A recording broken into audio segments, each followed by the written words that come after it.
नमस्कार दोस्तों, आप सभी लोगों को गंगा स्नान पूर्णिमा की बहुत बहुत हार्दिक शुभकामनाएं। कार्तिक मास की शुक्ल पक्ष की पूर्णिमा तिथि को गंगा स्नान यानी कि कार्तिक पूर्णिमा के नाम से जाना जाता है। त्रिपुरारी पूर्णिमा भी इसे कहते हैं, गंगा स्नान पूर्णिमा कहते हैं। महर्षि कार्तिकेय जयंती भी इस पूर्णिमा को कहा जाता है और तुलसी विवाह का समापन भी इस दिन पर होता है, तो तुलसी विवाह समापन दिवस भी इसे कहा जाता है। दोस्तों, सनातन धर्म में कार्तिक पूर्णिमा के स्नान का बहुत बड़ा महत्व है। आज मैं आपको कार्तिक पूर्णिमा की कथा सुनाने जा रही हूँ। वीडियो को पूरा देखिएगा। अगर वीडियो पसंद आए तो इसे लाइक शेयर करने के साथ चैनल पे पहली बार आए हैं तो चैनल को सब्सक्राइब करके अपना प्यार अवश्य दीजिएगा। आपको यहाँ पर भजन, कीर्तन, कथा, कहानी, अन्य पूजा से जुड़ी हुई वीडियोस देखने को मिलती रहेंगी। तो चलिए कथा को शुरू करते हैं। त्रिपुरासुर वध की कथा है यह। एक समय त्रिपुरासुर नामक राक्षस ने कठोर तपस्या करके ब्रह्मा जी से 3 नगरों त्रिपुर का वरदान मांग लिया, मतलब प्राप्त किया। एक स्वर्ग में, एक पृथ्वी पर और एक पाताल में। वह बहुत अत्याचारी हो गया और देवताओं को परेशान करने लगा। देवताओं ने भगवान शिव से प्रार्थना की। शिवजी ने त्रिपुरासुर का वध करके त्रिपुरारी नाम पाया। यह दिन कार्तिक शुक्ल पक्ष की पूर्णिमा का ही था। इसी कारण इसे त्रिपुरारी पूर्णिमा कहा गया। इस दिन दीप जलाने की परंपरा उसी विजय की स्मृति में चली आ रही है, जिसे हम देव दीपावली कहते हैं, यानी कि देवों ने विजय पाई थी तो उस दिन दीप जले थे, तो इसे देव दीपावली भी कहा जाता है। दोस्तों, पुराणों के अनुसार कार्तिक मास में विशेषकर इस पूर्णिमा के दिन गंगा स्नान, दान और दीपदान करने से अनंत जन्मों के पाप मिट जाते हैं। भगवान विष्णु इस दिन मत्स्य अवतार में प्रकट हुए थे, इसलिए इसे भगवान विष्णु का दिन भी माना जाता है। महर्षि कार्तिकेय का भी जन्म इससे जुड़ा हुआ है। एक अन्य मान्यता के अनुसार इसी दिन भगवान शिव और माता पार्वती के पुत्र भगवान कार्तिकेय मुरुगन का जन्म हुआ था, इसलिए दक्षिण भारत में यह पर्व अत्यंत धूमधाम से मनाया जाता है।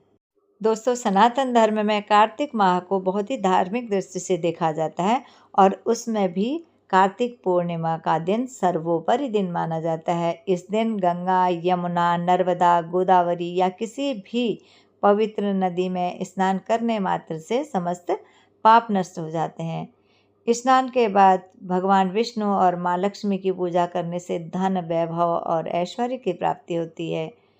कहा जाता है यह दिन कार्तिक मास के स्नान दान माह का अंतिम दिन होता है, इसलिए इसे महास्नान तिथि कहा गया है।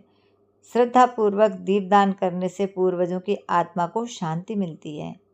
स्नान के बाद तुलसी माता को दीप अर्पण करने की परंपरा है। कार्तिक पूर्णिमा में ब्रह्म मुहूर्त में सुबह 4 से 5 बजे के बीच गंगा में या किसी पवित्र सरोवर में जाकर स्नान करने से अनंत पापों का नाश होता है। स्नान करते समय मंत्र बोला जाता है, ओम नमो नारायण या फिर ओम नमः शिवाय या फिर हर हर गंगे।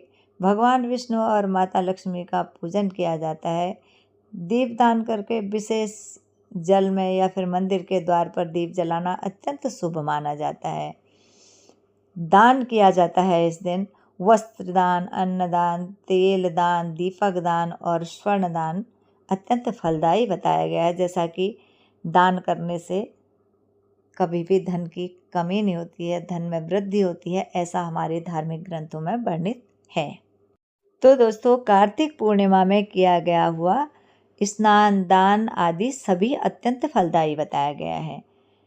आइए अब जानते हैं हम इसके वैज्ञानिक दृष्टिकोण को, यानी कि वैज्ञानिक महत्व को। कार्तिक मास में मौसम शीत ऋतु की शुरुआत होती है।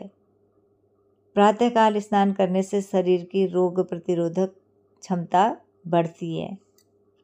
नदियों में स्नान करने से शरीर में आयोनिक संतुलन बनता है, जो मन और शरीर को शांति देता है। दीपदान से पर्यावरण में सकारात्मक ऊर्जा फैलती है और मानसिक तनाव कम होता है। दोस्तों, यह पूर्णिमा हमेशा अक्टूबर या नवंबर के बीच में पड़ती है और इस दिन भगवान शिव, भगवान विष्णु और माता लक्ष्मी की पूजा की जाती है। गंगा स्नान, दीपदान, वस्त्रदान, पूजन आदि किया जाता है।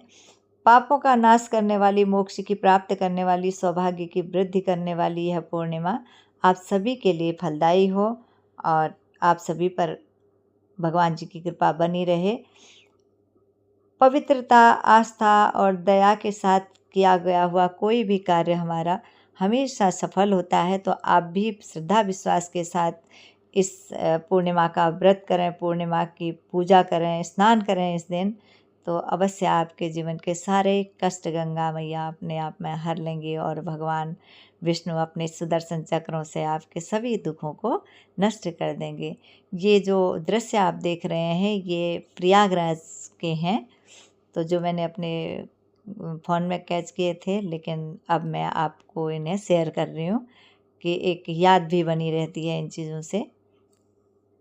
तो मिलती हूँ मैं आपको एक नए वीडियो के साथ, तब तक के लिए जय माता दी, जय भारत, जय उत्तराखंड, जय देवभूमि।